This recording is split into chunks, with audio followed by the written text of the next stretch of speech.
euh, 24 juillet, et donc bientôt le 25. Donc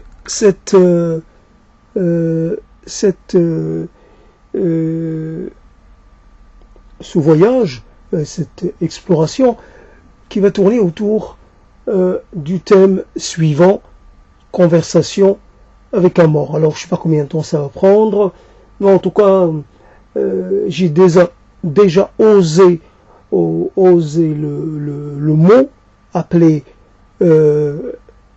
la chose par son nom, par son état actuel, état de mort, dont on ne revient pas vraiment, peut-être dans un autre temps, celui de la résurrection, mais peut-être ça sera une résurrection qui sera limitée à un aspect symbolique ou un aspect de soi, un aspect particulier, celui de l'âme, et non pas du corps, ce qui n'est pas...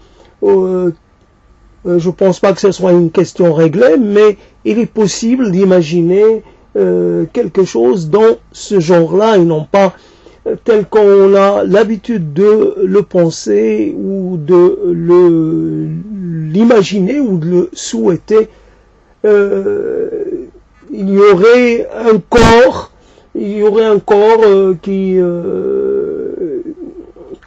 comment dire, qui reviendrait à la vie avec tout ce qui accompagne un corps, c'est-à-dire un corps désirant, un corps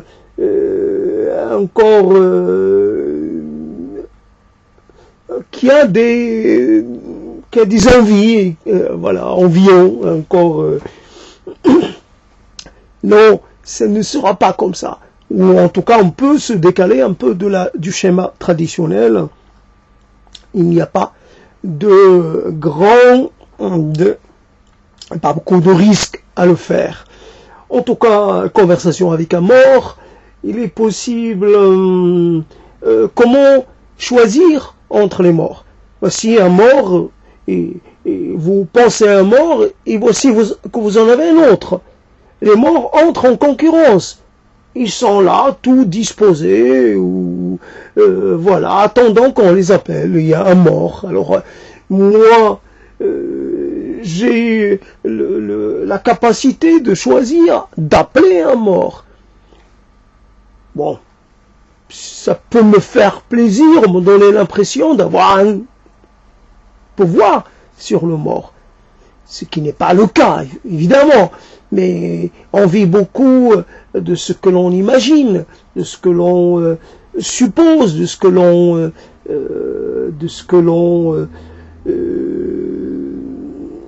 revendique. Donc, il y a un mort. Il y a un mort qui me désole pas mal. Alors, je le connais très peu, c'est le cas de le dire, je le connais très peu. Je le connais à travers une voix pas très haute, pas magistrale, pas la voix d'un homme puissant, mais cela était secondaire, puisque l'homme qui avait cette voix était un homme porteur d'une certaine forme de complexité. Vous aviez devant vous quelqu'un qui vous posait problème. Là où vous êtes, quelque part, vous êtes à un niveau, et puis vous voyez que il y avait une différence entre les deux premiers stades du périple universitaire, et puis vous voyez que troisième échelon, troisième niveau, vous êtes là un peu à devoir faire plus d'efforts, à devoir un peu sortir de votre zone de confort, comme on dit aujourd'hui. Vraiment, vous devez peiner. Mais là, devant cette personne, il aurait fallu tripler l'effort. c'est-à-dire l'effort fourni était déjà conséquent, mais il aurait fallu le tripler ou le quadrupler, en tout cas quelque chose d'impossible. Réfléchir, parler en termes intellectuels et non pas descriptifs, parler de l'art, et essayer de parler de la philosophie de l'art, l'esthétique, en tant qu'approche intellectuelle ou philosophico, et voilà. On était un peu dans l'abstrait, alors qu'auparavant on était dans le concret. Il fallait parler architecture, il fallait parler tendance picturale, il fallait parler de lieux, il fallait parler d'outils, il fallait parler de ceci, cela. Là, d'un seul coup, on se retrouve devant une forme, devant la nécessité d'avoir un rapport distancié, un peu, non pas réfléchir en disant oui, il y a d'évidentes similitudes ou continuité, voire rupture, mais là il fallait un peu, je sais pas comment le dire, tellement j'étais en difficulté. Finalement j'ai quitté cette situation-là, j'ai quitté on peut pas dire cours, j'ai mis fin à cette expérience. Et donc cette personne c'était la première fois de toute ma vie que j'avais en face de moi, physiquement, quelqu'un qui me mettait en difficulté, en grande difficulté. Mais voilà, donc cette personne à laquelle j'ai accordé, comment dire, sans y réfléchir, je lui accordais de l'autorité, de la magistrature, de la majesté, ou je ne sais pas comment le dire, je lui accordais un statut différent, celui que j'accordais à d'autres. Il ne s'agissait pas d'avoir des connaissances, il s'agissait de questionner la connaissance, d'intégrer la connaissance dans des élucubrations, penser la chose, c'était quelque chose que je n'arrivais pas à faire. Et encore aujourd'hui, j'ai du mal à penser.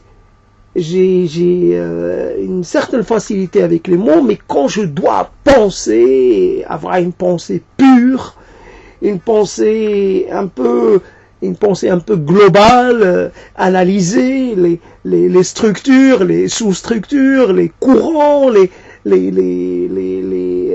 rythmes des choses, analyser la chose apparente, puis les choses inapparentes, les choses cachées, comprendre, situer, déterminer, je sais pas, je me suis lancé, là, c'est totale improvisation, mais quelqu'un comme ça qui est mort, j'ai appris sa mort, et pour compléter le tableau, pour aller encore plus loin dans la forme de désœuvrement dans laquelle j'étais, j'ai parlé de cette personne, et j'ai parlé d'elle d'une façon particulière il y a déjà quelques années. Puis je me suis rendu compte que le PC n'avait pas enregistré, la webcam n'avait pas enregistré, donc c'était perdu et j'avais pas la force de recommencer. Donc non seulement le texte oral que j'avais pendu après avoir appris la mort, et en plus la mort et la crémation, c'est une chose pour moi doublement problématique. La mort, c'est un problème en soi. La crémation, c'est une aggravation du problème. C'est l'anéantissement total d'une personne morte. Une personne reste quand même présente par un certain nombre par un certain nombre d'aspects, mais cramée, réduite en cendres, ça c'est une chose qui me pose problème. Alors, conversation avec un mort, doublement mort. Un mort qui ne pourra pas être ressuscité, un mort perdu à jamais. Voici comment, dans cette course, ou dans ce processus d'apprentissage, transmission, on se pose la question, mais à quoi sert d'apprendre, puisque souvent nous sommes dans l'incapacité de transmettre, mais aussi nous ne sommes pas sûrs, même quand nous avons les moyens de transmettre, nous ne sommes pas sûrs que nous transmettons comme il se devrait. Alors on va partir d'une chose comme ça. Et il y a une base. La base, comme on dit souvent, alors la phase de la primarité. L'homme primaire, l'état primaire. Alors évidemment, il y aurait beaucoup de choses à dire, comme ça, à placer les choses de cette façon, à parler d'évolution, puisque cela toujours voudrait dire, d'une certaine façon, si on prend l'aspect un peu religieux, l'aspect mythique, l'aspect symbolique, l'aspect du rapport au divin, du rapport à l'occulte, on va dire que peut-être il y a un rapport, mais ce rapport se complexifie, s'enrichit, se densifie, parce que il y a un effet d'accumulation. Mais l'homme en tant que tel, à un moment, il est apparu, comme on dit, sapiens, il est apparu en capacité, maîtrisant son environnement. Il est apparu compétent. Il n'a pas commencé par être ignorant ou incompétent, puis progresser vers la compétence. Nous n'allons pas dire que l'écriture est une chose extraordinaire, est une chose sans laquelle nous ne pouvons pas vivre. Nous pouvons vivre sans l'écriture, sans le livre, évidemment, parce que de toutes les façons, il y aurait transmission. Il y a des moyens de transmettre. Les livres, souvent, c'est une affaire, c'est pour répondre à un besoin de divertissement. C'est le divertissement. Alors comment, par exemple, faire la différence entre la chose qui vous apprend quelque chose qui va vous servir et qui pourra servir aussi à la collectivité à laquelle vous appartenez, et entre le livre qui offre de la distraction. La distraction, dire vous allez... oui, c'est que de la distraction, et on pourrait dire un peu comme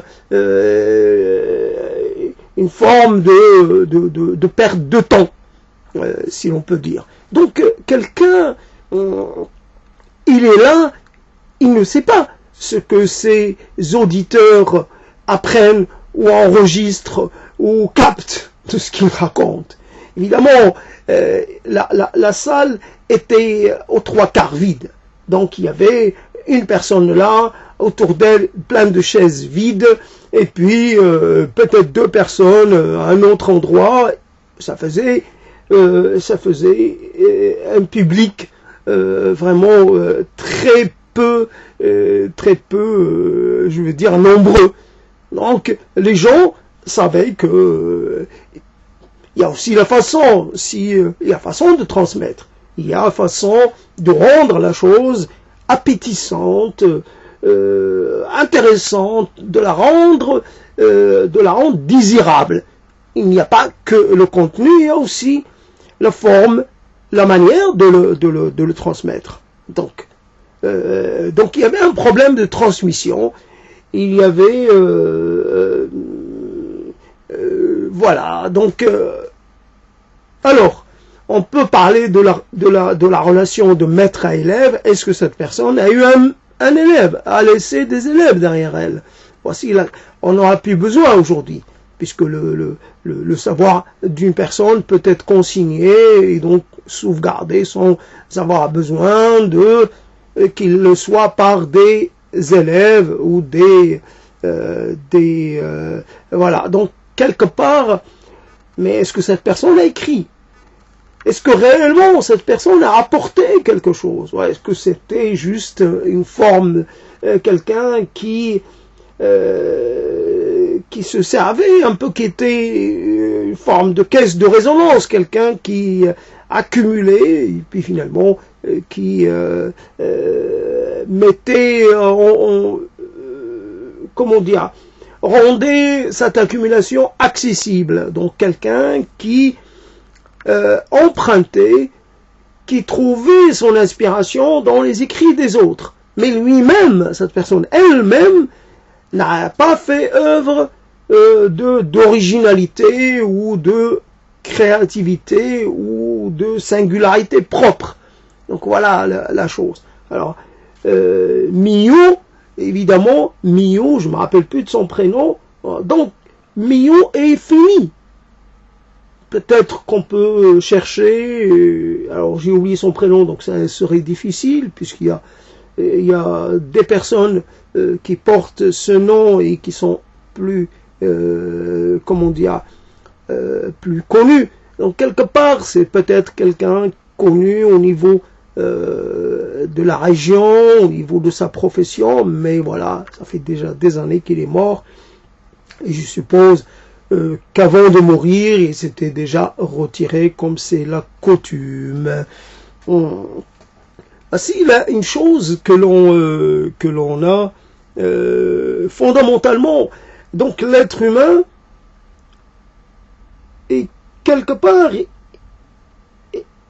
l'enseignement, la transmission, elle est souvent affaire de comment dire, c'est pas une vraie transmission, c'est d'une certaine façon une imposture ou une fausse posture, une activité inutile.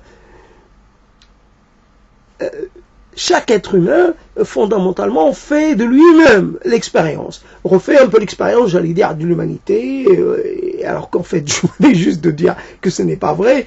L'humanité a été compétente dès le départ, parce qu'elle n'était pas composée d'enfants.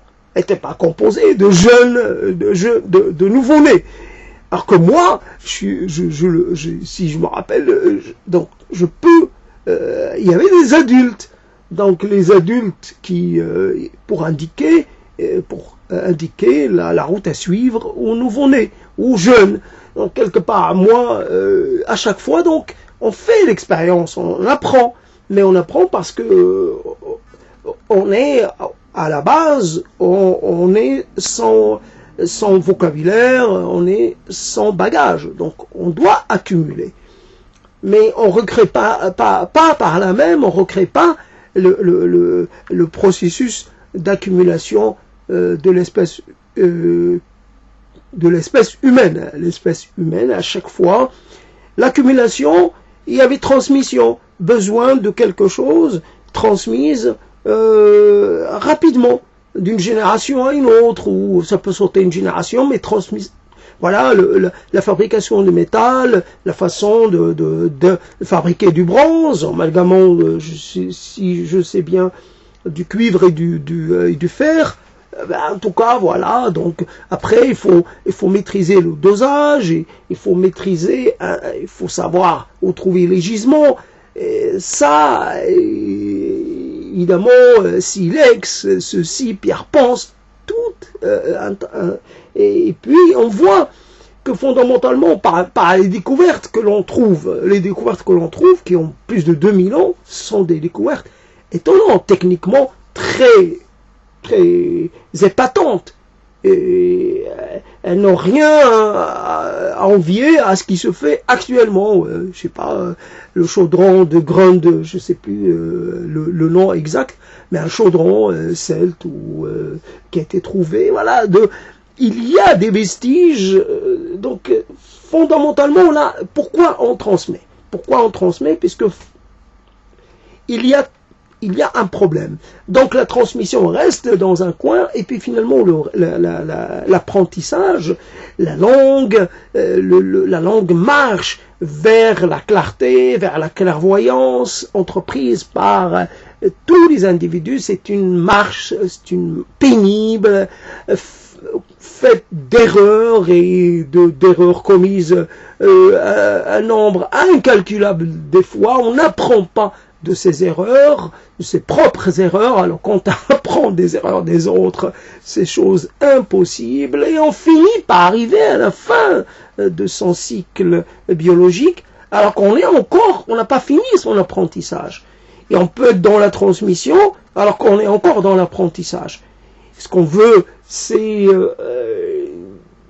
souvent, il y a des choses, voilà, donc il y a le côté occuper le temps, passer le temps, donc se divertir, éviter l'ennui, éviter le sentiment de vacuité, et puis la chose, le nécessaire savoir auquel moi je me heurte quand je veux planter quelque chose, que je me rends compte que, évidemment, ça ne se fait pas. Comme ça, il faut respecter certaines règles, des périodicités. Il y a une temporalité à laquelle il faut se plier. Il faut savoir planter une chose à un moment donné. Évidemment, il y a la terre, il y a énormément de choses, l'exposition, voilà. Donc, mais fondamentalement, deux êtres humains, ou trois, encore mieux, 3, 4, rapidement constitue une unité qui va finalement trouver des solutions. Parce que ce que moi j'aurais pas remarqué, l'autre composant de l'unité, de la coopérative, va le remarquer. Donc il y a déjà un apprentissage qui se fait en comité, apprentissage, chacun apprend. Quelquefois on a une forme d'intuition ou quelque chose que l'on enregistre, mais on oublie de lui accorder de l'importance, on oublie de faire ce qu'il faut. Il me semble que cette chose, elle est pas tout à fait comme il faudrait qu'elle soit. Donc, mais il me faut il faut juste peut-être que je pose la question à quelqu'un d'autre, et puis finalement que j'obtienne la confirmation déjà de ce que j'ai pensé, et ça y est, je passe à l'action. Voilà, toujours le savoir. Quelle est réellement l'utilité de la transmission? Est-ce qu'on ne peut pas s'émanciper de tout processus, de tout héritage, de toute finalement la science des anciens, etc., etc. Là, on voit que le monde, si on commence à être rigoureux, on va voir, oui, c'est compliqué de fabriquer de l'électricité, c'est compliqué, c'est plus facile que d'utiliser des lampes à huile ou des trucs comme ça. Encore faut-il fabriquer les lampes, encore faut-il savoir fabriquer de l'huile, encore faut-il trouver les ingrédients, encore faut-il. C'est vrai que il y a un équilibre, peut-être qu'on a dépassé le stade de nécessité et qu'on est dans autre chose. Pour vivre, il ne faut pas autant de complexité. Après, il ne faut pas autant de technicité, il ne faut pas autant. Il y aurait des choses à dire. Alors, par exemple, on envisage quelqu'un qui sait qu'il est mort, qui va être mort. Donc, quelque part, est-ce qu'ils ne pourrions pas mettre en place un système, voilà, une forme de transmission comme ça, plus ou moins sauvage, comme à Londres, des gens viennent, ils commencent à raconter pourquoi est-ce qu'on garde tout pour soi. On va dire, tiens, comme dans cette histoire de Fahrenheit, je sais plus 400, je sais plus quoi, en tout cas de ce livre, chacun est chargé d'apprendre une partie d'un livre ou d'un livre pour le préserver. Étant entendu que c'était ça, l'idée que les livres, c'était important. Mais ce n'est pas important. Voilà, les livres ne sont pas essentiels, ne sont pas vitaux. Mais on peut être comme ça dans cette position, dans cette croyance et on pourrait dire, tiens, quelqu'un qui passe, je suis dans une situation comme ça, au milieu des gens, et j'offre à chacun un mot. Voilà, chacun va partir avec un mot. Alors, au début, je commence par les mots les plus importants pour moi.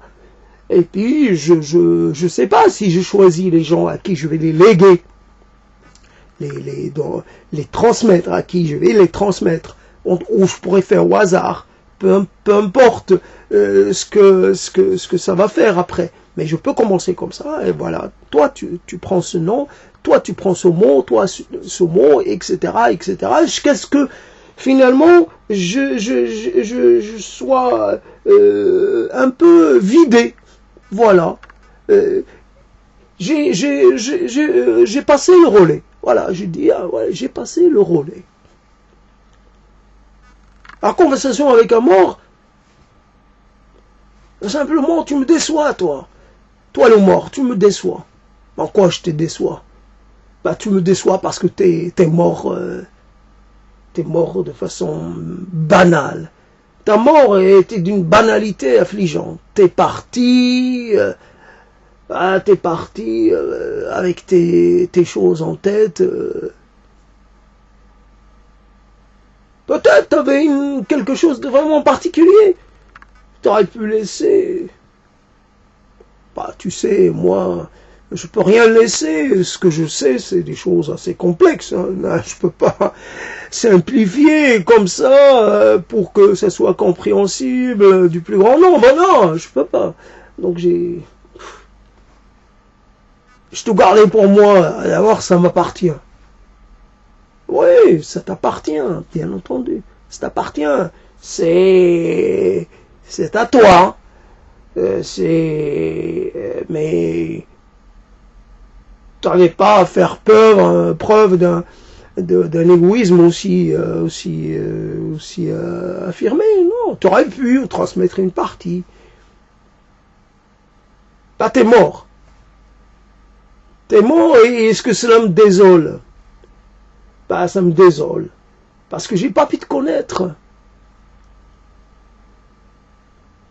Mais peut-être que moi, j'aurais pas envie que tu me connaisses. Mais si, j'aurais envie de te connaître. Purée. Moi, j'ai de la place. J'ai du vide. J'aurais bien voulu remplir une de mes cases. Par l'histoire de ta vie, par ton nom, par, je sais pas, ton sourire, ta façon de plisser les yeux, je sais pas, ou ta façon de te mettre dans tous tes états. J'ai envie. J'ai envie. Moi, je préfère plutôt, ouais, j'aime bien. Ça me remplit. Bah, désolé de te laisser comme ça vide, désolé, ou en tout cas une case, mais t'avais qu'à venir me le dire. Comment ça, j'aurais pu, moi, venir te dire ça et tu l'aurais accepté? Probablement pas. Mais t'aurais dû quand même essayer. Bah, je sais pas, comment j'aurais pu te parler? Toi qui regardais un peu par terre, toi qui regardais même pas devant toi. Un peu comme replié sur... j'aurais pas pu. Et même les gens qui étaient pas comme ça, qui étaient ouverts, qui étaient extravertis, même ceux-là, j'ai pas réussi. Alors comment j'aurais pu? Oh, réussi jamais. Parce qu'on a peut-être essayé une fois ou deux, puis on a été échaudé, et puis ça y est, c'est fini, quoi. C'est fini. Comme ça, j'aurais pu venir, ah ouais, tu voir, toc, est-ce que je pourrais parler à monsieur le conservateur? a dit non, il ne reçoit pas. Mais moi j'étais un de ces étudiants, mais même, il ne reçoit pas comme ça. Il a des choses à faire, monsieur le conservateur. Il ne reçoit pas. Il ne reçoit jamais. Comme ça, s'il faisait ça, évidemment, il n'aurait pas le temps pour faire son travail de conservateur. À la rigueur, on pourrait se diriger vers quelqu'un, ce secrétaire ou un autre, mais lui, non. Ben voilà, j'ai peur de cela, d'entendre cela. Évidemment, il y a plein de peurs dont on ne s'affranchit pas, dont on reste comme ça, prisonnier de ces peurs. Ah ben voilà, tu m'as... Et puis bof, stop. Alors je reviens.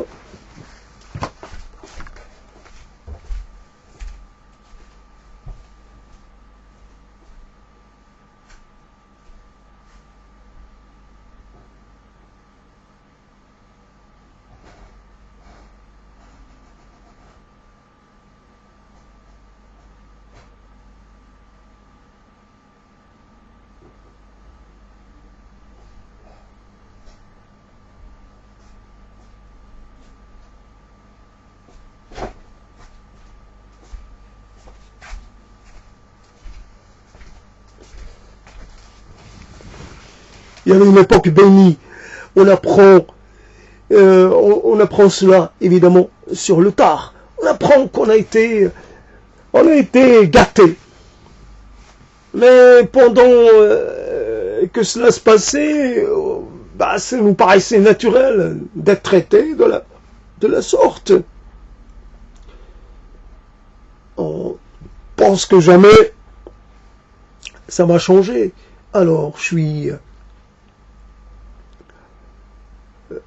suis juste dépassé par l'obligation des tâches ménagères. Je peux les déléguer à personne. Alors, une chose, alors évidemment, je te parle alors que tu es mort.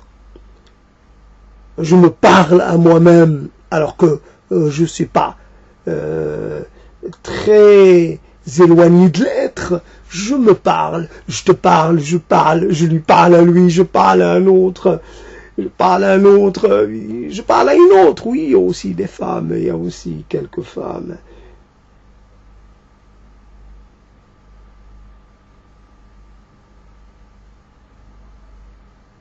Oui, toi l'ancien conservateur,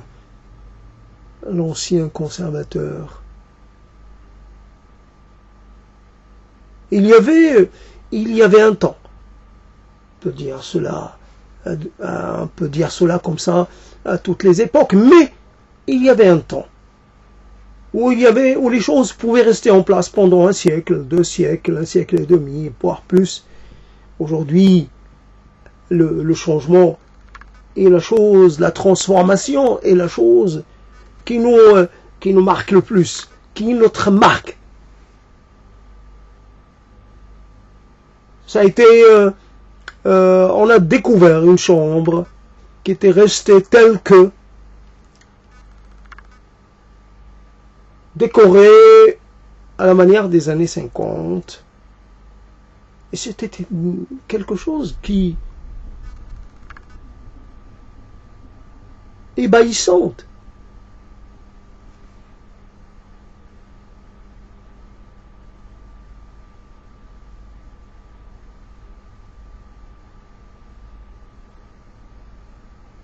Je vais surveiller.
Oui, la découverte de cette chambre a été quelque chose comme une sorte de voyage dans le temps, évidemment à l'envers.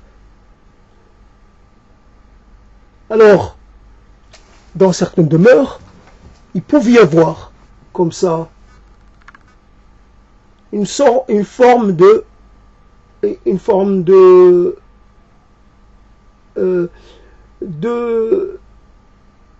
d'intemporalisation de l'espace. La demeure ne change pas. Elle passe d'une génération à une autre, et la demeure n'est pas abandonnée. Elle ne passe pas dans des mains étrangères. La demeure reste la demeure familiale. Alors il y a le portrait, il y a la trace, évidemment, la trace de arrière-grand-mère, de l'arrière-arrière-grand-père, et toute une ascendance. Évidemment, les choses ne restent pas comme elles étaient à l'époque de l'arrière-arrière-grand-mère, mais il reste quelque chose de l'arrière-arrière-grand-père. Tout n'a pas disparu, tout n'a pas été dispersé. Il reste des choses, et même des choses qu'on utilise tous les jours. Ça peut être du mobilier, ça peut être des outils, ça peut être quelque chose. Alors quand on remonte un peu à notre époque et qu'on voit, il y a une demeure. Cette demeure est intéressante, elle est dans une famille depuis, mais aujourd'hui, elle attire l'attention des promoteurs. Elle pourra même faire partie d'un plan de transformation, j'allais dire, éthiquement très respectable. Oui, il s'agit de densifier. Ainsi qu'on va abattre la demeure familiale pour permettre de mieux habiter l'espace et pour préserver les espaces ruraux, voilà, pour ne pas bétonner, pour ne pas goudronner, ou je sais pas quoi, plus de... Là, donc, donc la demeure disparaît. Ce qui faisait finalement les choses qu'on a accumulées, toutes les choses qu'on a accumulées. Alors, ça peut être des livres, des éditions numérotées, l'édition numéro 3, cette édition, alors papier, je sais pas, velin, je sais pas quoi, là vraiment, et puis la reliure, cuir plein fleurs, des choses comme ça. Veau plein fleurs ou vraiment des choses, des petites merveilles.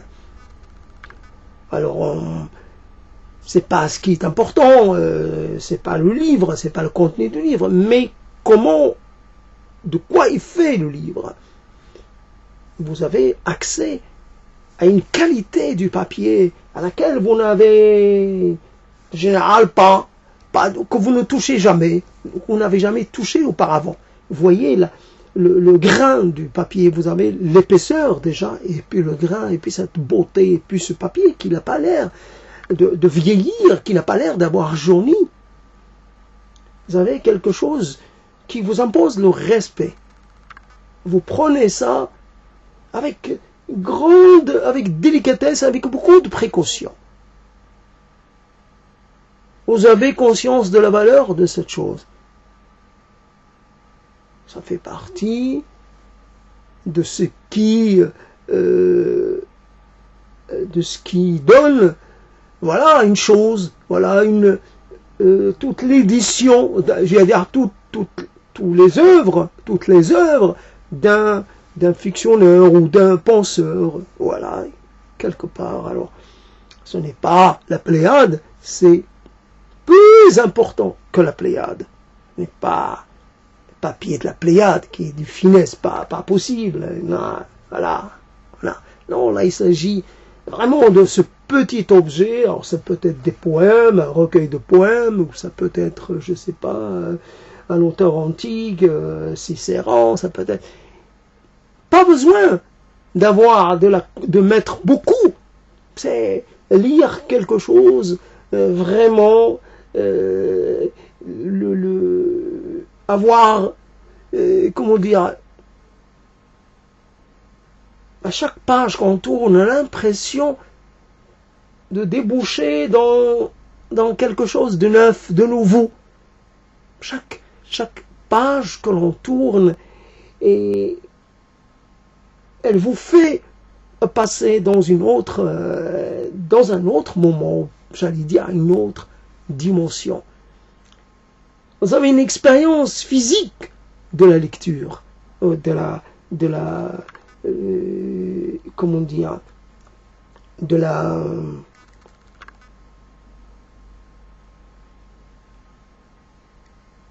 et alors le sens du toucher est vraiment c'est comme voilà, un côté charnel un peu avec le papier. Alors qu'avec la Pléiade, vous avez un papier, une finesse inutile, et voilà. Donc, et puis vous avez un bloc.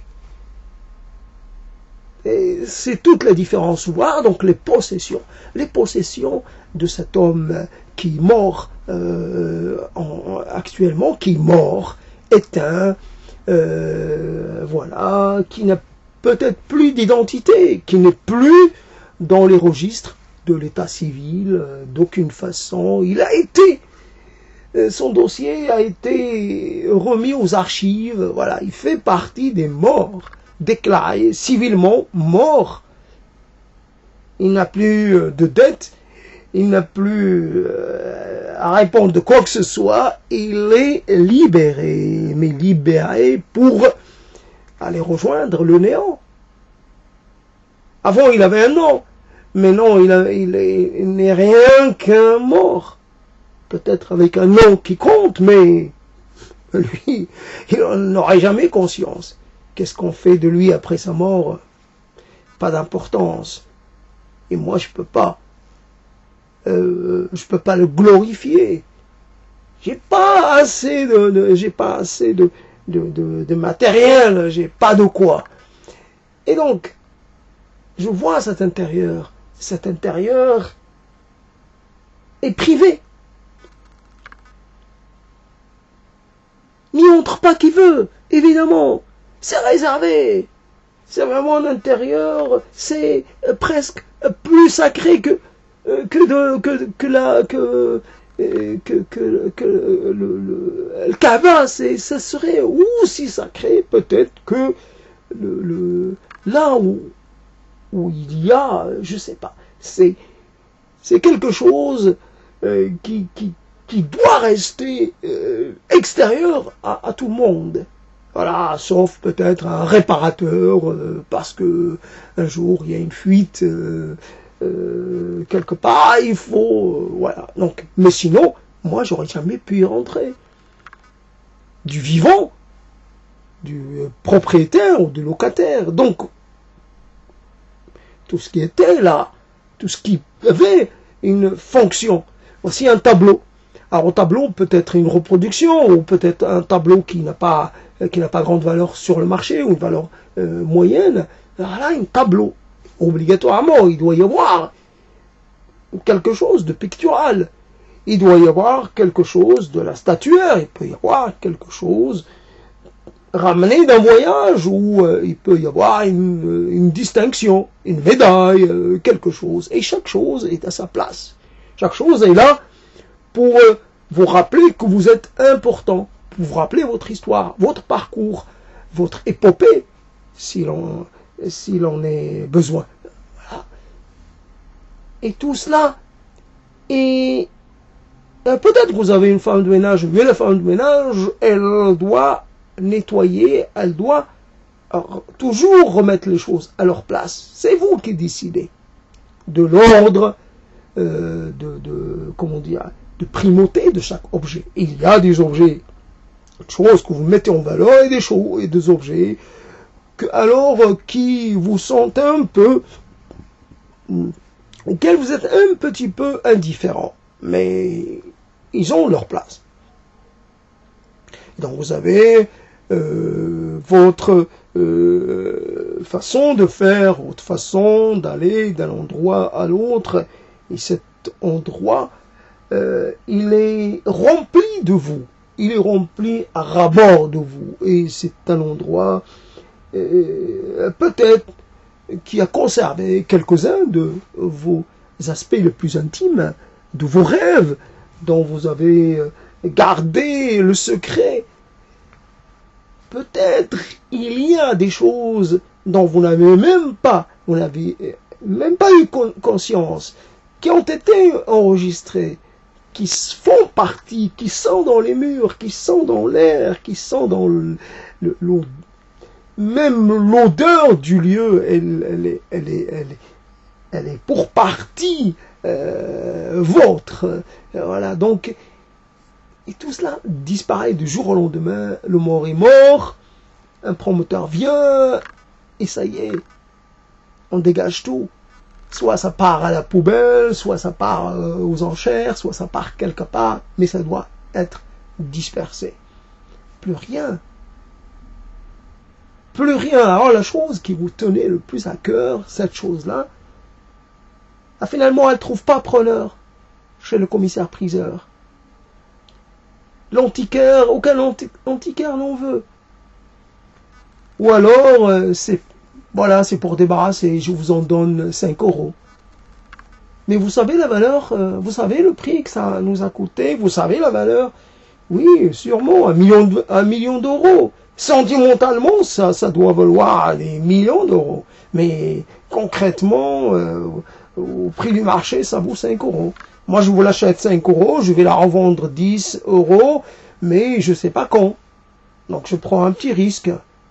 Bon, limité, puisque 5 €. Mais quand même, il va falloir que je lui trouve une place. Alors, votre objet le plus favori va se retrouver dépaysé, entouré d'objets qu'il ne connaît pas, dans un autre. Il va être totalement, traumatisé. Alors, elle est où l'urne du feu, si je puis dire, faire ce jeu de mots horrible, funeste, feu, Mio, elle est où l'urne, chez qui elle a atterri, parce que peut-être elle est dans un lieu quelque part, un lieu réservé aux urnes, je sais pas comment on appelle ça, j'ai oublié, en tout cas, ou alors chez quelqu'un, mais si elle est chez quelqu'un, peut-être que elle va finir par partir avec les déchets, ou alors on peut dire oui, Monsieur Mio a émis le désir que ces cendres soient dispersées, voilà, dans le musée dont il était le conservateur, ou je sais pas, ou dans les classes dont il a été le maître à un moment donné. Oui, on va disperser, la faculté va disperser les cendres de feu Mio dans l'enceinte universitaire, ainsi, voilà, quelque part, il y aura une forme de préservation, d'enrichissement de, je sais pas, de la terre, ou de l'air, ou je sais pas quoi. Non, c'est ridicule. C'est ridicule comme ça, d'annihiler quelqu'un de cette façon. Oui, on a envie d'avoir le crâne avec lequel, comme ça, discuter. Un crâne auquel je fais face. Et j'interroge le crâne. Et évidemment, et je ne peux que reprocher. Je peux pas faire autrement. Je peux pas louer ce crâne pour quoi que ce soit. Je peux lui reprocher sa mort déjà. Pourquoi il est mort? Pourquoi es-tu mort? Quel plaisir pervers t'as eu de mourir? Est-ce que c'était une façon de fuir, de fuir, de te débarrasser de nous quitter pour nous laisser un peu en manque, pour nous priver de toi. Mais toi, le crâne, mais qu'est-ce que c'est que c'est puéril, c'est pas possible, ce n'est pas toi, tu ne peux pas choisir comme ça de mourir ça, bêtement. On aurait pu vivre, dépasser les limites. Oui, contrôler ton corps, dire oui ou non. Je veux vivre puisque j'ai encore des choses à faire, simplement. J'ai pas atteint mon terme. Et mon terme, c'est ouvert. Alors 120 ans, 130 ans, 140 ans, il n'y a pas de problème. Conversation avec un mort. Je te présente, je vous présente l'un à l'autre. Si quelqu'un dans le métier était de dire, ah moi aussi, quel heureux hasard. Oui, mais on a dû se rencontrer, ou au moins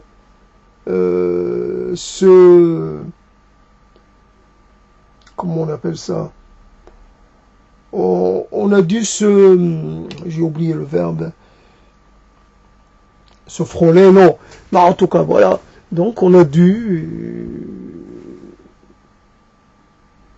mais je me souviens pas de toi, moi non plus,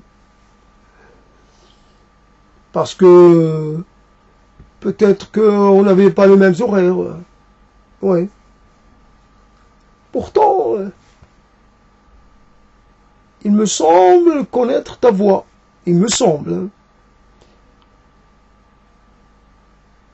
Non, je pourrais pas le dire. J'ai pas la mémoire des voix. En tout cas, je suis ravi de te serrer la main. Ce qu'il en reste. Alors, c'est comment depuis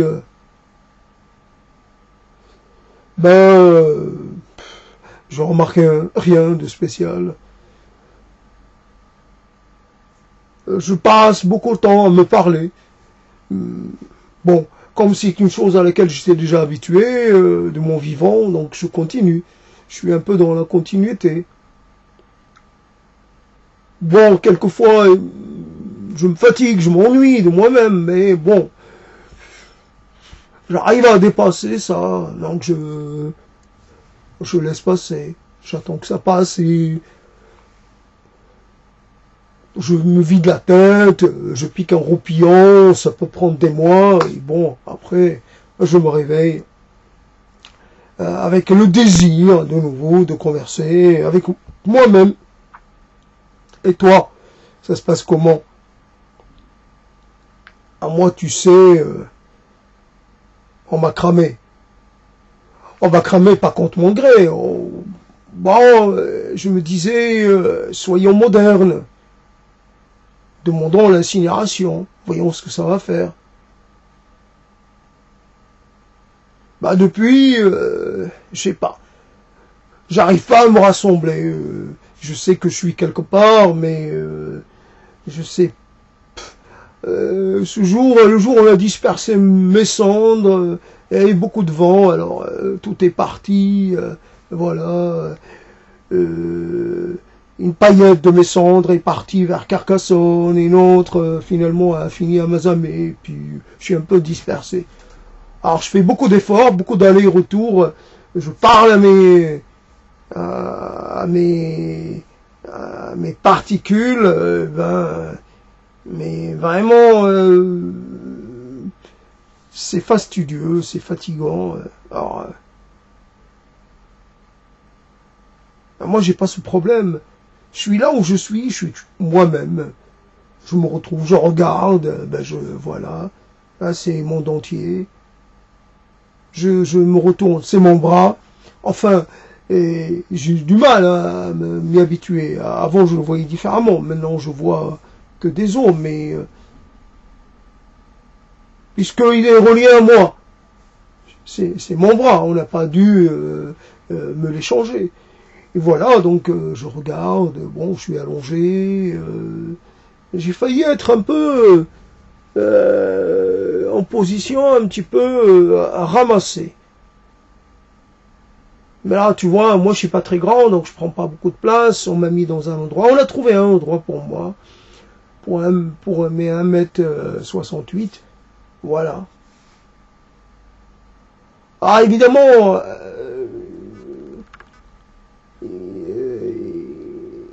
j'essaie de voir ce qu'il y a au-dessus de moi. Ah, j'essaie de capter les sons, d'entendre les voix, mais en général, à part les oiseaux, ou peut-être le bruit que font les pousses des plantes, des arbres, tout ça. Ouais, je passe du temps comme ça à guetter cela. Donc, c'est vrai que ça, c'est long, mais moi, j'ai pas la notion de lenteur, de rapidité. Je suis, comment dire, je suis sur le même rythme que ce qui m'entoure. Donc, je peux capter un peu quand une racine un peu fait un mouvement, quand elle est, voilà. Je peux même capter les humeurs de l'arbre ou quelque part. Je suis un peu en harmonie, si je peux dire. Donc je suis là, je me dis, j'aimerais bien voir le soleil, mais bon, c'est pas possible. Alors j'imagine le soleil. Bon, faut dire que c'est le soleil d'Italie que j'aime, donc je continue d'imaginer, ou de voir, ou de revoir le soleil d'Italie. Comment on appelle ça? Alors je sais plus cet endroit d'Italie, alors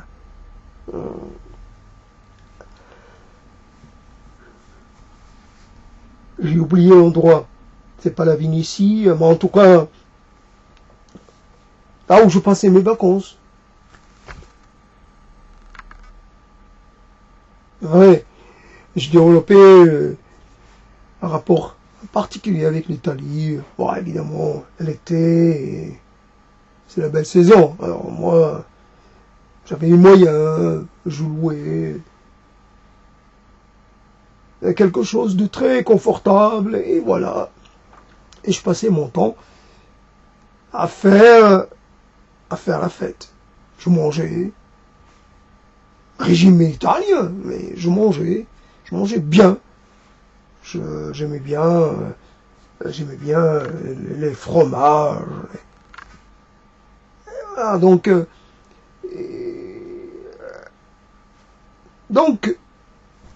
tu vois, comme moi, je suis entier.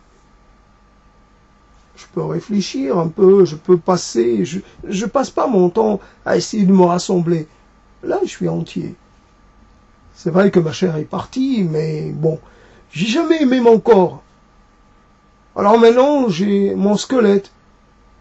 Bah, j'ai pas de problème esthétique avec mon squelette. Je peux pas dire, je peux pas dire, il est pas mignon, mon squelette. Mon squelette est aussi bien ou aussi mal qu'un autre squelette. Pas dire, ouais. Ben, je sais, j'ai une petite tête, mais bon, c'est pas grave. Et j'ai besoin de plaire à personne en tant que squelette. Alors que quand j'étais voilà, vivant, bien en chair, bon, pour aller à la plage, pour me dévêtir, je le faisais pas. Je faisais pas. À un moment, je montrais rien, et à un moment, j'avais honte. J'avais honte de de ma chair flasque. Tu vois? Ouais, je vois, j'entends même, voilà, je te suis. En conversation avec des morts, ou avec un mort, ou entre des morts. Et alors, t'as des idées, t'as des nouvelles d'un tel? Est-ce que tu connais un tel? Oui, je le connais. Est-ce que t'as des nouvelles? Non. Non. Bon, j'ai posé la question, quelquefois j'appelle hein, mes voisins, je demande, voilà, les voisins se sont présentés, je les connais tous, mais voilà, je ne les ai pas connus de mon vivant. Maintenant, on se connaît un peu, on s'envoie des petits messages, mais bon, voilà, par racine interposée, voilà, j'envoie, mais c'est long, hein, la racine, il faut que la racine, voilà. Alors, on s'envoie des messages. Il y a des gens avec lesquels j'ai des affinités. Et alors, on choisit un moment, on se dit, ah tiens, d'ici 1 an, d'ici 2 ans, on va regarder ensemble le soleil, voilà, ou la lune, peu importe, mais on va se mettre à faire la même chose. Une fois, je me rappelle, on avait choisi de regarder les étoiles et on s'est oublié. Alors, je peux pas te dire, mais ça a dû prendre 5-6 ans pendant lesquels on s'est rappelé toutes les fois qu'on a regardé les étoiles. Et c'est vrai que moi, les étoiles, ça me laissait toujours un peu baba, un peu bouche bée, les étoiles, t'imagines? Alors encore plus, la voie lactée, voilà, je voyais cette énormité, cette innombrabilité, cette foule d'étoiles, tout ce qui remplit le ciel, un peu, je sais pas comment dire, quand t'imagines, si jamais tu avais la possibilité de voir un peu dans l'invisible, et voir un peu toutes les, je sais pas, quand tu es vivant, de voir un peu tous les insectes qui rampent sur ton corps, des insectes que tu bouffes, tu serais complètement étonné, tu serais, ben voilà, quand tu prends conscience que tu es entouré, cerné d'étoiles, à un moment donné, tu as une impression d'étouffer, de pas, partout où tu regardes, il y a des étoiles. Et voilà, c'est vraiment impressionnant. Et bouf, bah, je peux pas dire que je voyais autre chose dans le ciel. Il y en a qui ont vu, je sais pas, le visage de Dieu, d'autres ont vu, ont cru voir très loin. Il y en a qui ont dépassé l'univers, notre univers, et qui disent, hein, d'après leur dire, ils sont arrivés dans un autre univers qui fonctionne pas de la même façon. Un univers, ils savent pas s'il est plus jeune ou plus vieux, plus grand, plus petit, en tout cas un univers qui n'est pas l'inverse du nôtre, mais qui est autre. La gravité, ça fonctionne pas de la même façon. Un univers un peu moins, peut-être, un peu plus simple, peut-être, qui sait. Ouais, j'aurais aimé tomber sur un univers dans lequel, pour vivre, t'es pas obligé de bouffer quelque chose, quoi. Là, tu vis sans attenter à la vie, à l'intégrité de rien et ni de personne. Notre univers, moi, tout ce que j'ai bouffé. Et alors, toi l'homme dispersé, le Mio là, qu'est-ce que tu racontes?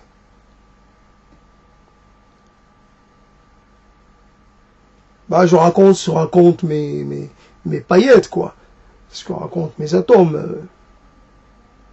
Il y en a qui ont fait des rencontres assez surprenantes, mais bon, tu sais,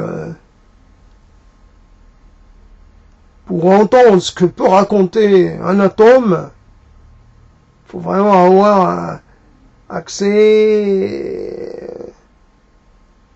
à une dimension bien précise, tu vois. Et pour l'instant, j'ai pas encore accès. J'ai pas accès au monde des atomes. Peut-être que ça viendra. Bon, j'ai tout le temps, évidemment. J'ai l'éternité devant moi et voilà. Et qu'est-ce que tu penses de ma situation? Tu la trouves enviable? D'après ce que t'en dis, oui. Mais bon, je peux pas te demander d'échanger avec toi.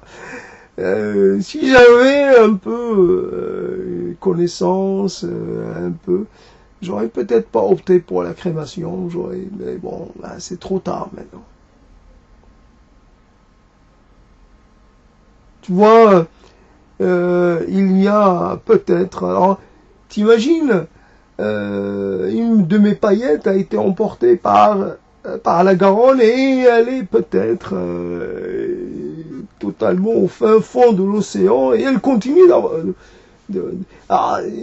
t'imagines tout l'effort qu'il me faut pour aller un peu ramasser cette paillette et c'est vrai comme un peu comme une reconstitution paillette par paillette et moi j'ai été j'ai éclaté en milliards de paillettes alors c'est vrai mais ça m'occupe.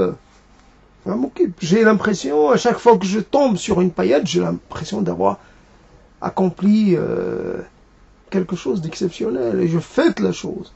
Je la fête. Tu me fais rire, même si je ne peux pas le faire. C'est un rire imaginaire, hein, évidemment.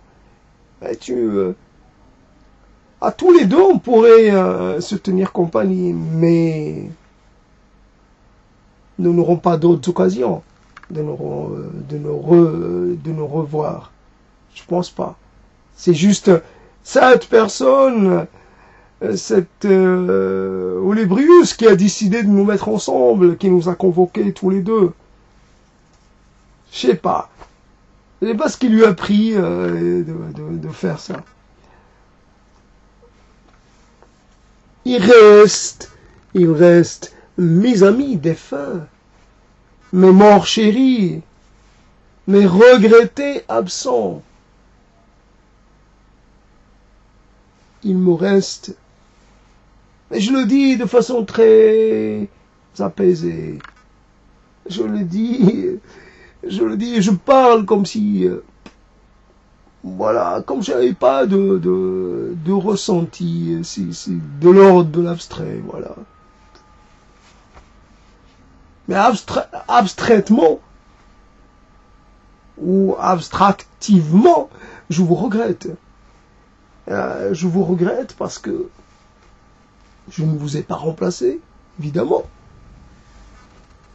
On ne remplace pas les gens qui s'en vont. Il n'y a pas moyen. Puisque, j'allais dire, notre capital de départ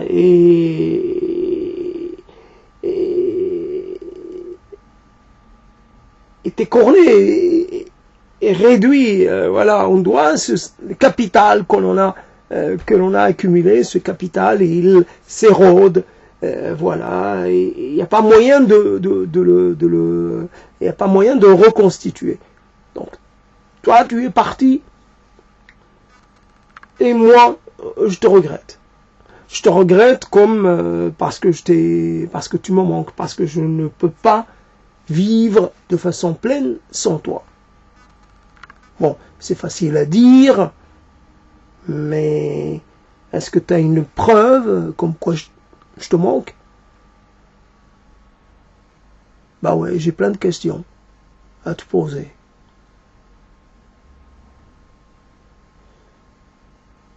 Vie et mort de Byzance. Tu l'as écrit, vie et mort de Byzance. Vie et mort d'un spécialiste de Byzance. Vie et mort. Alors la vie, on peut dire, ah oui, la vie c'est ça, alors évidemment, il y a toujours des éléments biographiques. Et la mort d'un spécialiste de Byzance. C'est comment la mort?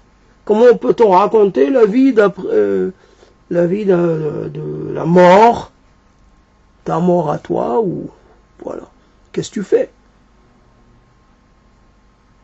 Est-ce que tu es encore dans le monde byzantin, le monde vénitien? Est-ce que tu es encore dans cette époque? Est-ce que tu as changé?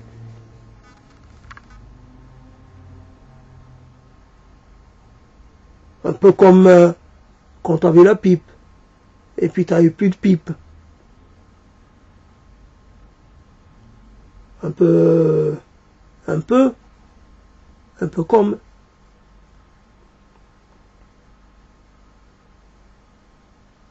Oui, la région d'Italie, je dirais comme ça, sans avoir de preuves, la Lombardie, je dirais la Lombardie. Ça. En tout cas, je pense l'Italie du Nord, en tout cas.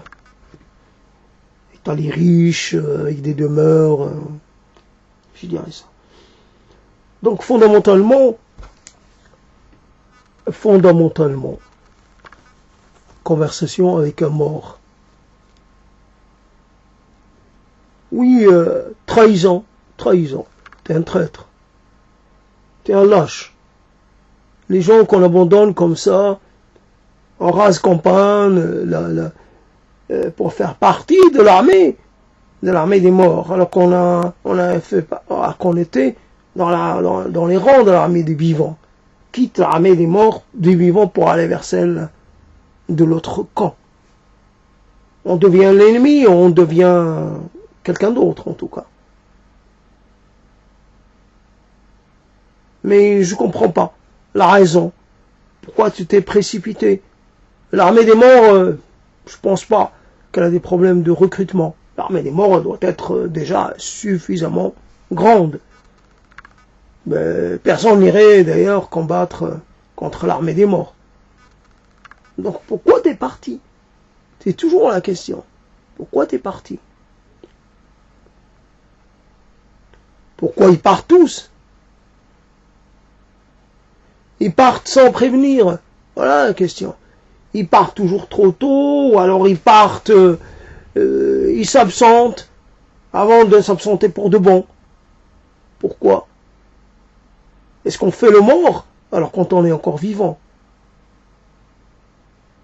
Ouais, t'as fait le mort. Oh, c'est comme ça que je l'ai perçu. Ah, toujours la question. Alors c'est pas toi qui m'as appris l'art de la question. Je t'ai obligé de l'apprendre, puisque je n'ai que ça, des questions. Des questions enchâssées dans d'autres questions, et finalement ça n'en finit jamais. Des questions gigones, des questions à foison, des questions qui entraînent d'autres questions. Alors, t'es spécialiste de quoi? Spécialiste de questions. Questions à propos de quoi? Questions à propos des questions. Des questions auxquelles il n'y a pas de réponse. Qui ne demandent pas de réponse. D'abord, la question, c'est la question pour la question. Puisque aucune réponse ne sera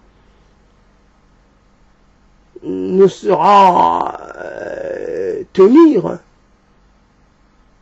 Toutes les questions finissent par être vidées de leur substance, finalement par s'annihiler. C'est vrai, une question qu'on a posée un jour, on a obtenu une réponse. Puis avec le temps, la réponse s'est désagrégée. Mais la question, elle, non. La question est restée entière. Et toujours là. Je te pose une question. Mais même si je le fais pas, tu le vois dans mes yeux qu'il y a une question. Tu le vois sur mes lèvres, la question muette. Mais toujours, pourquoi? Pourquoi et pour quelle finalité?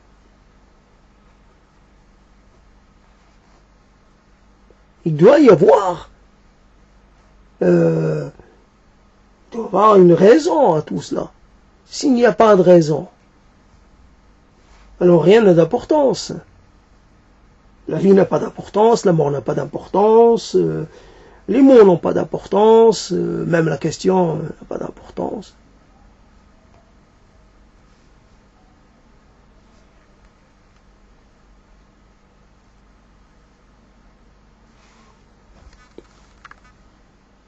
Cher disparu. Cher, oui, cher. Tu pèses vraiment. Tu as une grande importance. Et cette importance, j'ai pas su en faire le tour. Voilà, c'est parti.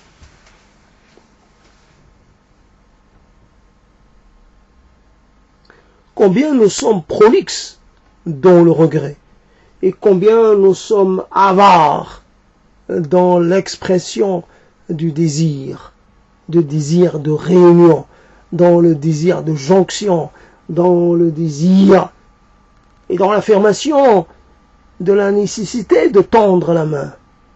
Oui, je te tends la main. Alors que t'es mort, mais j'aurais aimé aussi te la tendre de ton vivant. Je te tends la main. Je te tends la main aujourd'hui. Prends-la. Prends-la. Cette main chaude. Pas très grosse, mais prends-la. Prends-la et garde-la. Prends-en un peu de sa chaleur. Je peux pas dire que je suis mieux que toi. Simplement, pour l'instant, cette main, elle est encore recouverte. Elle est pas nue. C'est une main dont je peux me servir pour des choses. Et demain, elle sera comme la tienne. Alors je peux pas dire que je suis mieux que toi, parce que mon destin c'est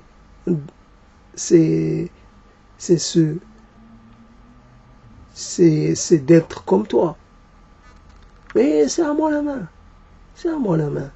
J'ai pas peur de ton contact. Serre-moi la main et garde-la autant que tu voudras. Nous avons besoin de communiquer. Nous avons besoin de nous relier par-delà, évidemment, tout ce qui nous sépare. Mais qui nous sépare que,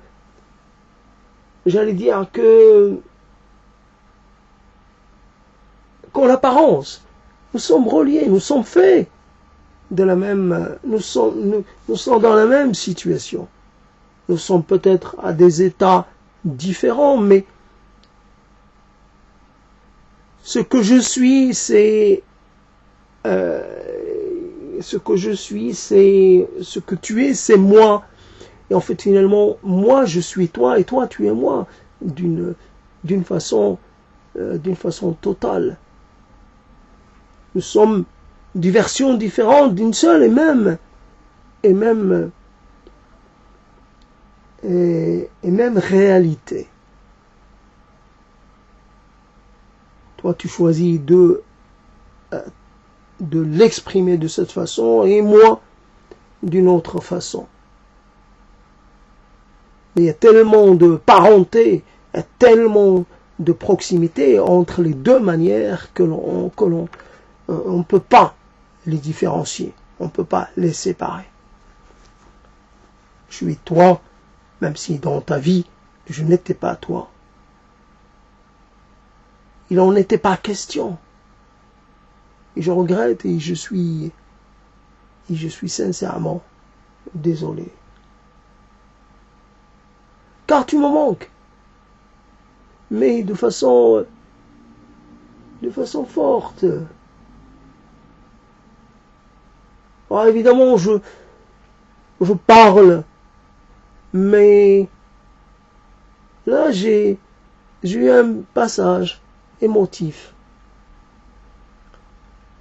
J'ai réussi à mettre un peu d'émotion.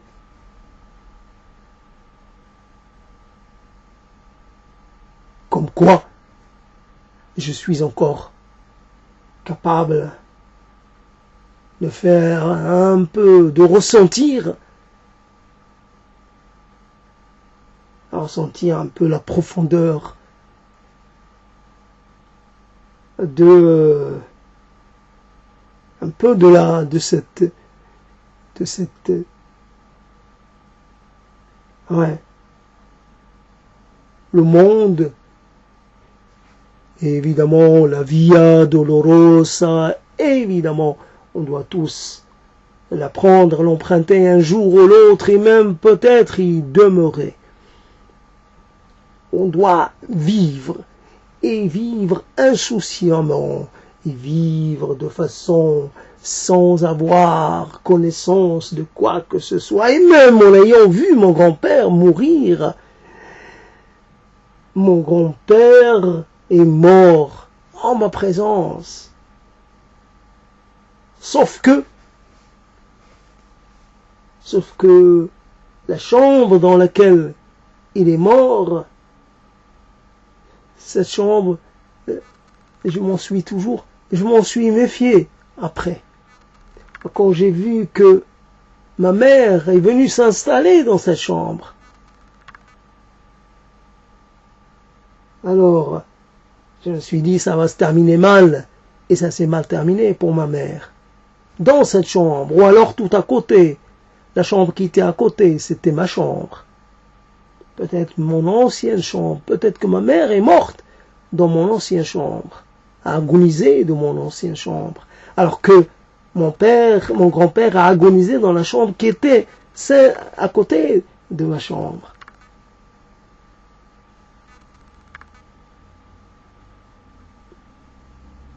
Mon grand-père. Après, j'ai vécu totalement préoccupé par moi-même.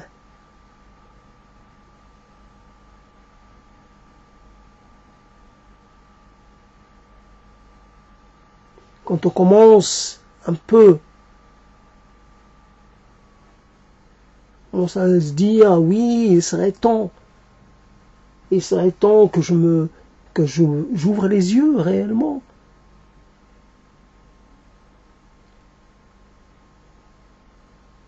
Pendant qu'on est comme ça à digérer cela, il y a quelque chose qui se produit,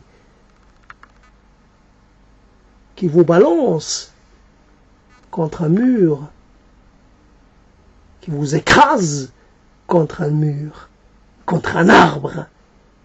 Et là, vous êtes tout désarticulé, démantibulé, déstructuré, détruit. Vous êtes détruit avant d'avoir appris vraiment, oui, ça y est.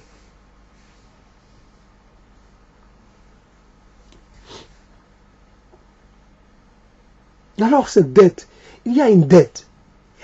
Alors morale, une dette symbolique, une dette abstraite. Il y a une dette vis-à-vis de toi. Alors, si souvent on dit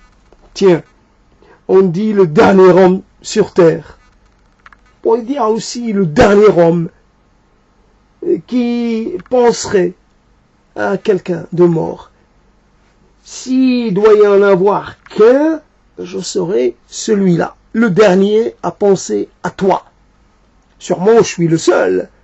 Dans toute l'humanité, tout le présent à penser à toi en ce moment. Oui. J'ai ce privilège-là. Mais c'est un privilège dont je me serais passé bien volontiers, évidemment. J'ai ce privilège-là. Oh, combien c'est pénible, oh, combien c'est douloureux. T'es mort. T'habites quelque part.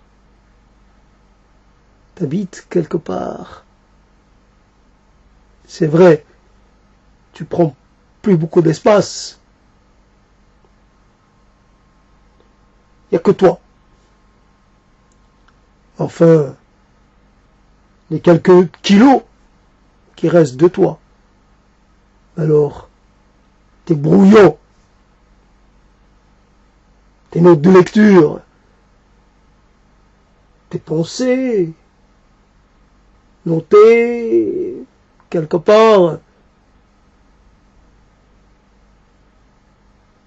tes rêves, tes cauchemars, tes idées fixes, tes doutes, ton enfance, tes souvenirs, tes parents, ton premier baiser, ton deuxième baiser, ton regret. Peut-être que tu n'as jamais réussi à réaliser ou à obtenir une chose en particulier. Je ne vais pas conjecturer, non, je laisse cela en hypothèse. Oui, hypothèse. Il y a tellement d'hypothèses possibles.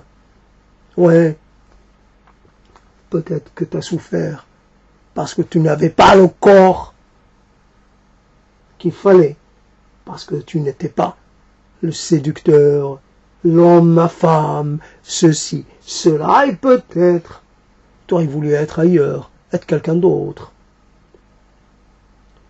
vivre à une autre époque, peut-être être une femme, ou peut-être, qui sait,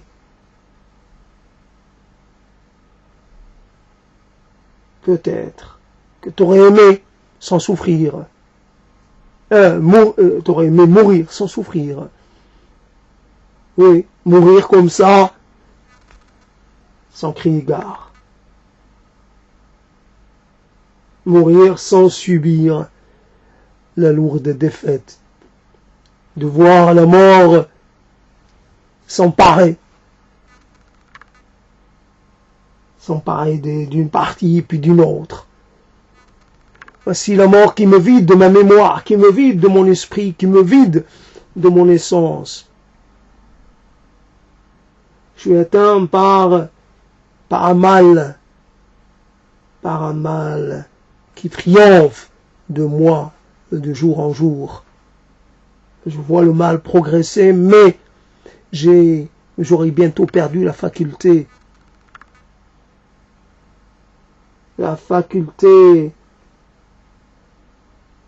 d'en être conscient. Je vais perdre même jusqu'à la conscience de ma déchéance. Peut-être que c'est mieux, ce sera mieux pour moi, ce sera meilleur pour moi.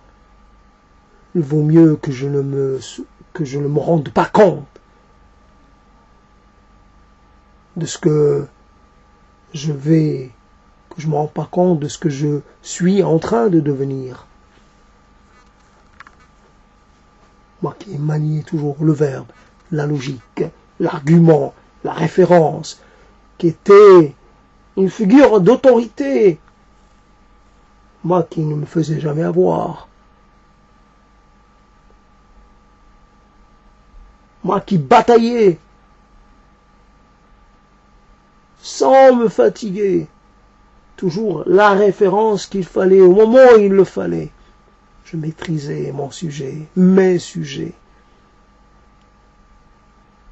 Je gagnais toutes les batailles. Voici que je suis réduit à céder ma place, à me vider, à laisser partir. Et d'ailleurs, qu'est-ce que j'ai perdu aujourd'hui? Je ne m'en suis pas rendu compte. J'ai perdu une chose. Demain, je perdrai une autre. Or, peut-être que j'ai plus rien à perdre. Oui. Si vous me parlez de Byzance, je ne saurais pas quoi vous répondre. C'est qui Byzance? C'est un homme, une femme, un animal? Non, Byzance, c'est un territoire. C'est un mythe. C'est une légende. Ah oui. Première nouvelle. Mais c'est vous, le spécialiste de Byzance. Moi? Quoi? Ben oui. Vous étiez une sommité. Bon, si vous le dites, Et puis, vous me fatiguez, vous m'obligez à réfléchir. Vous me fatiguez. Laissez-moi dormir, laissez-moi tranquille. Allez-vous-en. Allez-vous-en, je vous dis. Partez. Ouais, je m'en vais, je m'en vais. C'était pas dans mes intentions de vous déranger. Simplement, je tenais à vérifier pour une dernière fois. Tenez à vérifier s'il y avait encore un espoir, s'il y avait la possibilité, si vous restez quelque chose. Je sais pas.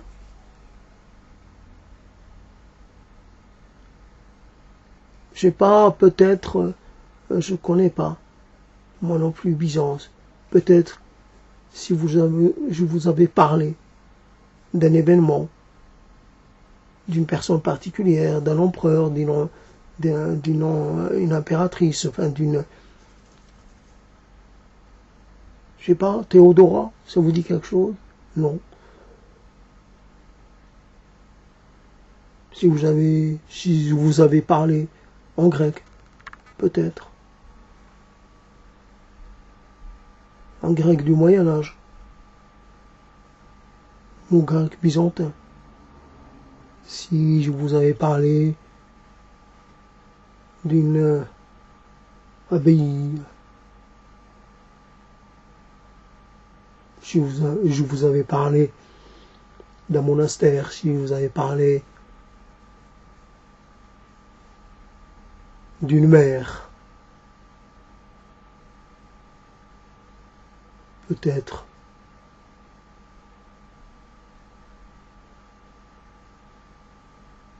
Peut-être que je vous aurais réveillé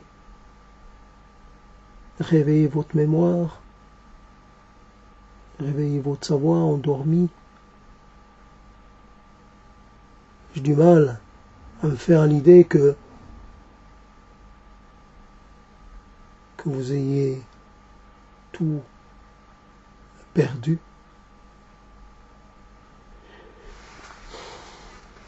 C'est comme ça, alors je vais m'arrêter là. Simplement, conversation avec un mort, c'est un peu compliqué à faire. Il y aura encore des choses à dire, mais il faut se relancer. Et comme je le dis clairement, comme j'ai pas de succès, donc je suis moins motivé pour faire des choses. Mais en tout cas, il y a déjà de la matière, et comme je sais que quand c'est trop long, c'est trop long. Donc déjà 1h30, c'est pas mal. Alors, il y a, ce qui est intéressant, c'est le changement de narration, le changement de ceci, de cela, qui permet que, quand même, de ne pas être devant quelque chose de très monolithique, des choses un peu répétitives. Bien entendu, j'aurais pu, je sais pas, mettre les deux personnages de ma parole, j'aurais pu le mettre un peu en confrontation, finalement les mettre dans une situation conflictuelle ou quelque part les faire parler, je sais pas, peut-être un sujet facile, Dieu, et leur faire la damnation, etc. J'aurais pu les faire parler, je sais pas, des femmes, j'aurais pu leur faire parler de l'actualité, j'aurais pu les faire parler, je sais pas, j'aurais pu un peu les faire agresser, leur faire tenir des propos d'adolescents, je sais pas, les ramener à l'âge d'école, et finalement en faire des écoliers rivaux, voilà, je sais pas. En tout cas, les mots ne ramènent pas les morts, évidemment. Les mots peut-être apportent une forme d'apaisement, une forme de... Il y a un consentement, malgré un consentement, quoi que l'on puisse dire, il y a un consentement qui se rajoute, ou consentement précédents, on parle de la mort un peu en la matérialisant.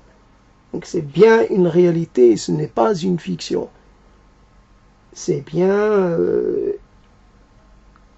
on fait attention à toujours parler, à ne jamais se tromper, à ne pas se tromper de